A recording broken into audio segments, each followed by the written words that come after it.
Hi, good evening, everybody. Welcome back to Channel 6 Community Focus here on Nelson County. This is Kenny Fogle. Glad you could join us tonight. We're going to talk a little bit about, we're going to wrap up a few things. You know, we actually, if you can remember back far enough, we actually had an election here a few weeks ago, and we elected a few people that we may or may not necessarily agree with. I know the young lady here probably doesn't agree with all of them because we got Audrey Hayden here, the chairman of the local Democratic Party here in Nelson County. Audrey, first of all, welcome to the show. Thanks for having me, Kenny. You know, it seems like the election has been over a long time and not long enough, right? We're still moving or something, it seems like. Right. But the Democrats took somewhat of a, I'm going to use the word shellacking a little bit, probably statewide, but nationwide in some ways as well. And I know there's a lot of regrouping right now. So what's going on? Well, so you know, I think this election in a lot of ways was very much a backlash against what maybe people viewed as establishment candidates. Yeah. You know, they wanted new, and they're going to get new. I guess we'll see if they like it.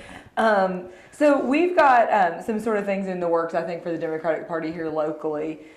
For us in Kentucky, 2017, for the first time in 3 years, is not an election year. Yeah. We don't have a governor's race. You know, barring any sort of special elections, we have a slower year, hopefully, to kind of get ourselves a little better organized. Yeah. You know, every 4 years, we talked about this the last time I was here, every 4 years, the Democratic Party from the very top nationally all the way down to the local precincts reorganizes itself. That happened in 2016. But of course, with the election, the presidential year and all that, don't have a whole lot of time to get a lot of changes underway. Yeah. So I'm looking forward to in 2017 to sort of regrouping and refocusing and sort of figuring out how we move forward locally as a party.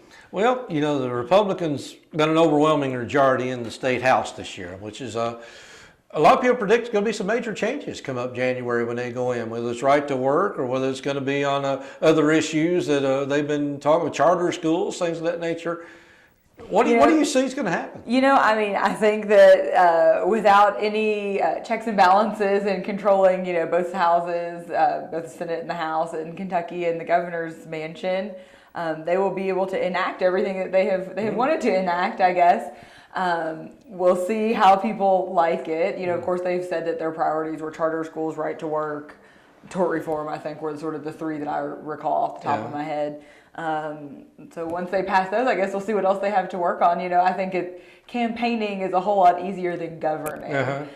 So I look forward to seeing how they manage some of the ongoing challenges that have been facing the state for years with the pensions, with funding education, you know, creating jobs in Eastern Kentucky. All those challenges don't go away.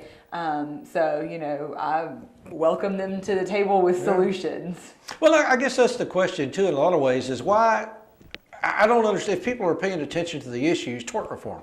I mean, how does anybody like people like myself gain by having tort reform? Because, I mean, that doesn't help me in any way. I mean, I think that the people that at least the Republican lawmakers think stand to gain are insurance companies. Yeah, insurance companies, it might help. You know, and interestingly, Representative-elect Chad McCoy, who is also an attorney, I'm sure could talk to you at length about why tort reform actually doesn't make any sense, and perhaps he'll be persuasive with his fellow lawmakers up in Frankfort. In states like Texas, where they've done pretty extensive tort reform, they have found it didn't save. You know, the argument is that they limit non-economic damages, which is what we think of as pain and suffering, those kind of things. They limit those to some number, whatever it is, whether it's an equation or an actual, you know, number cap, and that's going to in some way save money on insurance premiums, whether that's, you know, an automobile, but most of the time they're talking about medical malpractice, those kind of things. But in Texas, a state that did enact pretty extensive reforms with respect to medical malpractice, nursing home abuse type cases, they found that premiums did not go down. They said that, it would attract better quality physicians because the insurance, you know, the malpractice premiums would go down. That didn't happen. Yeah. They've actually kind of reversed course on a lot of that. You know, and the fact is, you know, Republicans talk a big game a lot of times about the Constitution, about the Bill of Rights, and they're big on certain amendments. But the Seventh Amendment, which of course gives you the right to a trial by a jury of your peers, is just as important as any of the other amendments. And so, of course, I personally, as an attorney and as someone who knows lots of people who've been very severely affected by medical errors and those kind of things, I strongly support the right to have a jury of your peers determine what is fair and just for you. And same with right to work. I mean, that's going to be damaging to unions. I mean, a lot of people that don't understand how unions have got us to where we are today. I mean, we've got a livable wage for some people. The standard of living is raised. Right.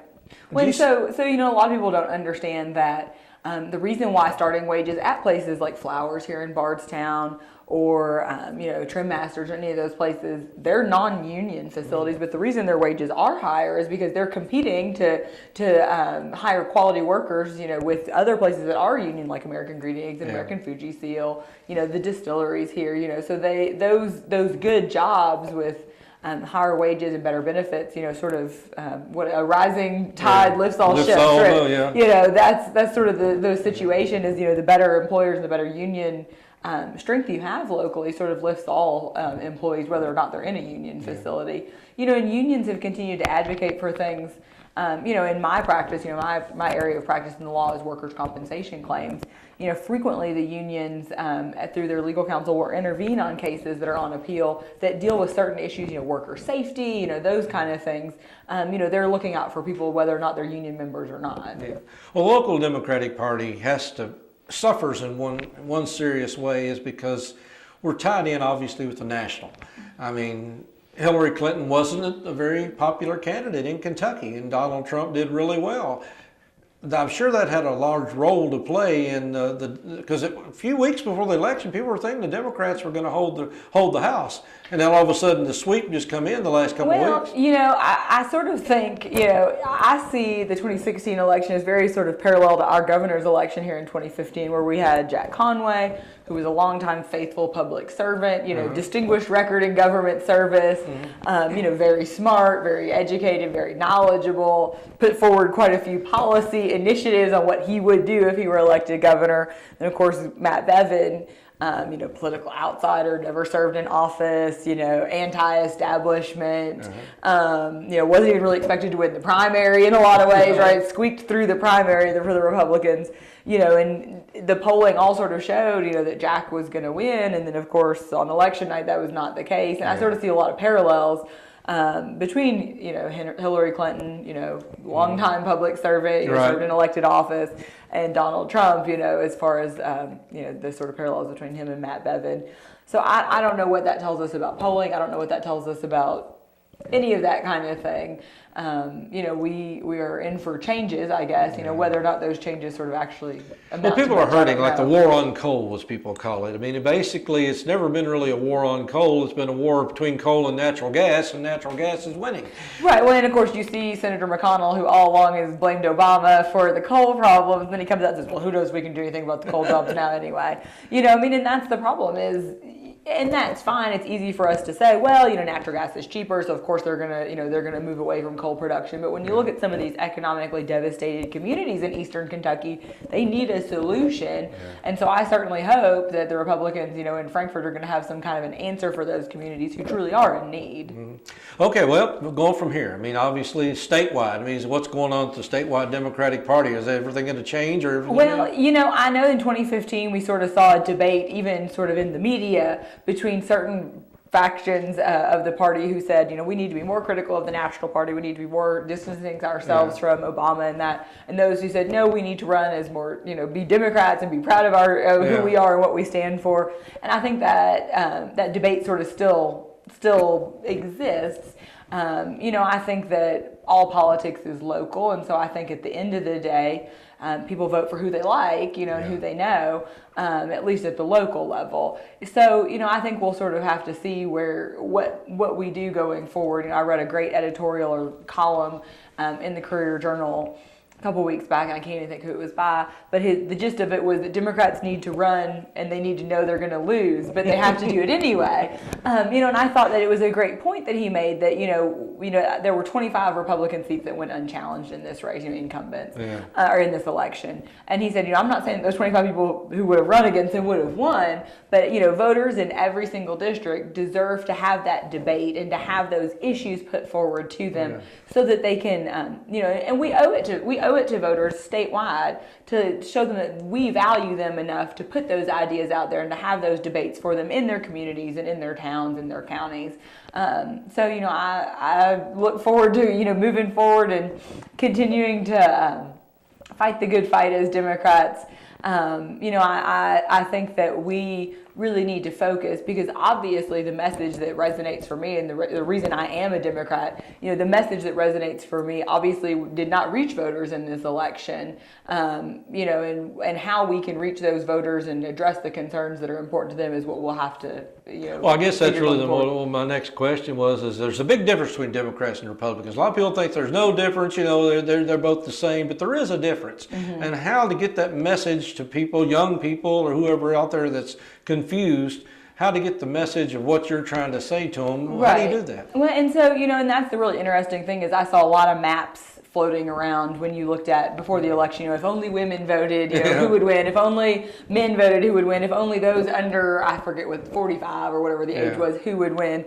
And of course, when that's the map, every state but Kentucky, and I want to say it was like Montana or somewhere out west, were red still. Yeah. And so I don't know. And that's the challenge, is how do we reach voters my age? I'm 31. I'm very engaged, and a lot of my immediate circle of friends are very engaged in politics, but a lot of people my age, they aren't, and so that's sort of, I think, our focus, at least for the next year, is trying to engage that segment of the population and find out what their concerns are, because obviously the issues that we're talking about are not the issues that are resonating for them. And I think a lot of it comes down to economic issues. Mm-hmm. People are concerned about the future. They're concerned about whether it's terrorism at the national level, jobs, the cost of college, all those kind of things. And how do we make them understand sort of where our platform aligns with their values? Well, obviously, you mentioned the Constitution earlier. We're talking about the First Amendment that's somewhat under attack right now, and obviously the Second Amendment gets debated back and forth. And Democrats really aren't that far away from the Republicans in many ways on the Second Amendment. You get the abortion issue, there's fine lines in between there. I mean, how do you reach people and explain and bring them in? I don't know. And if you find out the answer, Kenny, let me know. I think that's the really difficult part, and I think that's been a really hard thing for Southern Democrats under the President Obama.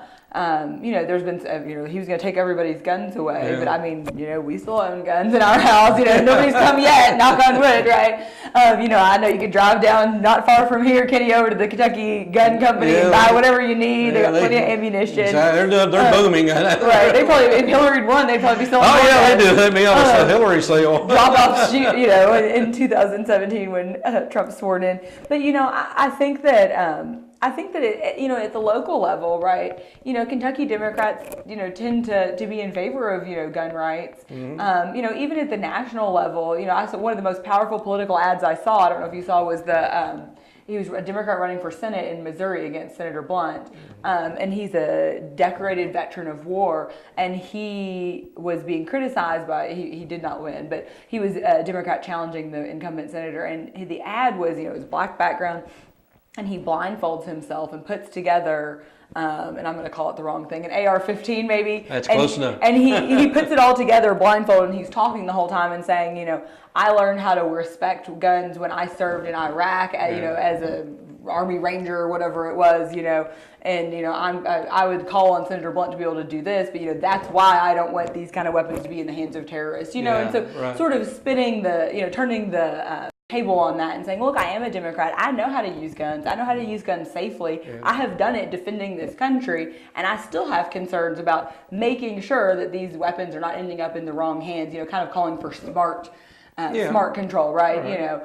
And so I think there's a lot of ways to sort of to message and reach those voters. We've just got to kind of focus on how we can do that. Okay. Well, you got a new coming up. You got a meeting coming up here in the next few days to get things started for 4 years. Or how many years from now are we looking for? I don't know. So we do have a meeting on December 5th at 6 o'clock. We're meeting at Susie Q's over on Stephen Foster. Any Democrat who's interested is welcome to come. We have had a lot of people I know reaching out to me. I've had lots of people reach out to me. What can we do? How can we go forward? Which I think, if nothing else, then hopefully this kind of loss will energize those folks who've been quiet Democrats in the past to be more active and more vocal, and to sort of step out of maybe their comfort zone, and whether it's volunteering or running or any of those kind of things. I think that's the way that we sort of build our Democratic bench, is to start at the local races and work our way back up. And I know that there's several organizations that are kind of out there doing that. Emerge Kentucky, which is an organization that I've been involved with, had great success actually in their local races.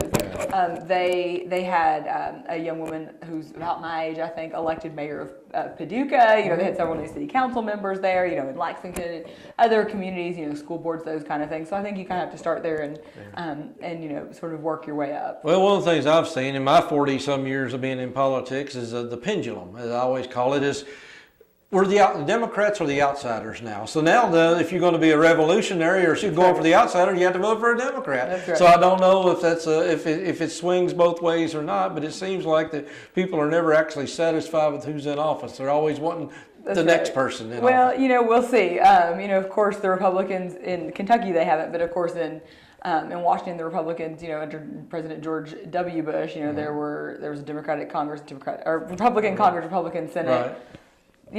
So it swings both ways. The Republicans own it this time. There's no question about it. I mean, if it's the good, the bad, the ugly, it's going to be sort of theirs to do now. And so that's just like what I said earlier. It's a whole lot easier to campaign than it is to govern, because once you're in office, you really have to figure out solutions, or if you can't meet the needs of the people who elected you, then they will replace you. So, we'll look forward to hopefully having some solution-oriented policies coming out of Washington and Frankfort. So you got a lot of work on your shoulders right now as chairman of the Democratic Party here in Nelson County. So I know we've got a lot of work to do, and I don't know if you say a lot of time or short time to do it in, because I get 2017 you got the year off. 2018 we're back into state representatives, I think some state senator that year, right. And probably some other offices coming Congress, up. if anyone's Congress, that's true. So Brett Guthrie went without even really a serious challenge this year. So I don't think there was a single person. I don't think so. Yeah. So that again, a Democrat needs to stand up even if they're going to lose. So I don't. That's right. You got to pick how you're going to lose. Especially if they're going to lose, maybe would be what this columnist said. Well, exactly. Well, it's how you get the issues out. Like you said, how do you talk about the issues when only one person's running, one hand clapping?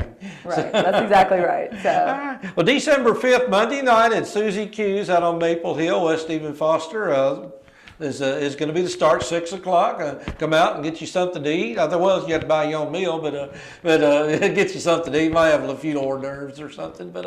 So, Audrey, we appreciate you coming in here. I know you've been busy today and visiting and traveling all over the state, right. But it takes a lot of work, and for you to be involved in this is really great. Somebody taking on that challenge. Well, so, I like a challenge, so I guess that's a good thing. All right, Audrey Hayden, the chairman of the Democratic Party here in Nelson County, got her work cut out for her. And again, if you provide any help, give her a call or show up December 5th, Monday night at Susie Q's at 6 o'clock. We'll be back with more Community Focus here in just a few minutes here on your Channel 6 TV right after this.